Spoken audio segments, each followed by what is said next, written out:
அஸ்ஸலாமு அலைக்கும் ஃப்ரெண்ட்ஸ். பொன்னாங்கண்ணி கீரை தான் இந்த வாட்டி அல்மாயா லால்ஸ் துபாயில் வந்து அல்மாயா லால்ஸ் இருக்குது.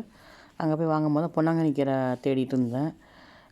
பார்த்தாக்கா இந்த ஒரு கட்டு வந்து பெரிய கட்டு 12 திரம்ஸ் தான். இது ஏன்னு கேட்டேன்னா ஸ்ரீலங்காவில் வந்திருக்குதான், அதனால் 12 திரம்ஸ் தான்.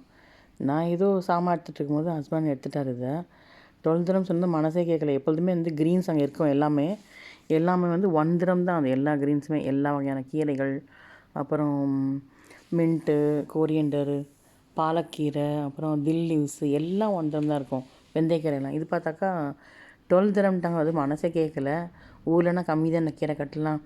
என்ன பண்ண, ஒரு இலை கூட வேஸ்ட் ஆகக்கூடாதுன்னு சொல்லிட்டு அவ்வளோத்தையும் வந்து ஒன்று விடாமல் எடுத்து நான் வந்து பொன்னாங்கண்ணி கீரை பொரியல் மாதிரி பண்ணிவிட்டு பருப்பு போட்டு பண்ணிவிட்டு கொஞ்சம் எடுத்து காய வச்சுட்டேன். காய வச்சு பொடி பண்ணி வச்சுக்கலான்ட்டு, முருங்கீரை எல்லாம் நம்ம பொடி பண்ணி வச்சுருக்கோம்ல, அந்த மாதிரி பொடி பண்ணி வச்சுட்டா சூப்பில் சேர்த்துக்கலான்ட்டு.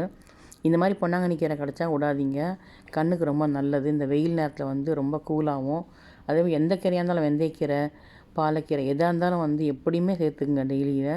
உங்களுக்கு வந்து ரொம்ப சத்தான இது வந்து இந்த கீரைனா கொஞ்சோண்டு செஞ்சுட்டு இவ்வளோலாம் வச்சா கூட நிறைய வந்து செஞ்சு அது ஃபுல்லாக அதே போட்டு சாப்பிட்ருங்க. குக்கரில் கூட நீங்கள் குழம்பு மாதிரி விட்டுடலாம். கீரையை வந்து அது இன்னும் நல்லாயிருக்கும். ரசத்துக்கு பதிலாக, பருப்புக்கு பதிலாக இந்த மாதிரி போட்டுக்கலாம். பொன்னாங்கண்ணி கீரை ரொம்ப நல்லது கண்ணுக்கு. இதை தான் வந்து நான் வந்து அடுத்த போஸ்ட்டில் வந்து எப்படி செய்கிறதுன்னு காமிக்கிறேன். இது ரொம்ப சூப்பராக இருந்துச்சு. எல்லாம் இது பண்ணி நம்ம குட்டும் கூட இருந்து சாப்பிட்ருக்காரு கீரையெல்லாம் வந்து. அவருக்கு ரொம்ப பிடிக்கும். க்ரீன்ஸ் பார்த்தாலே கிட்ட வந்துடுவார். இது வந்து என்னுடைய ப்ளாகில் பார்த்தீங்கன்னாக்கா சௌராஷ்டிரா ஸ்டைலில் கூட நான் வச்சுருப்பேன். என் ஃப்ரெண்டுடைய ரெசிபி அது ரொம்ப நல்லாயிருக்கும். வாங்க அடுத்த ரெசிபி அடுத்த போஸ்ட்டில் பார்க்கலாம். நெக்ஸ்ட்டு போஸ்ட்டில் எப்படி செய்யுதுன்னு போஸ்ட் பண்ணுறேன். தேங்க்யூ.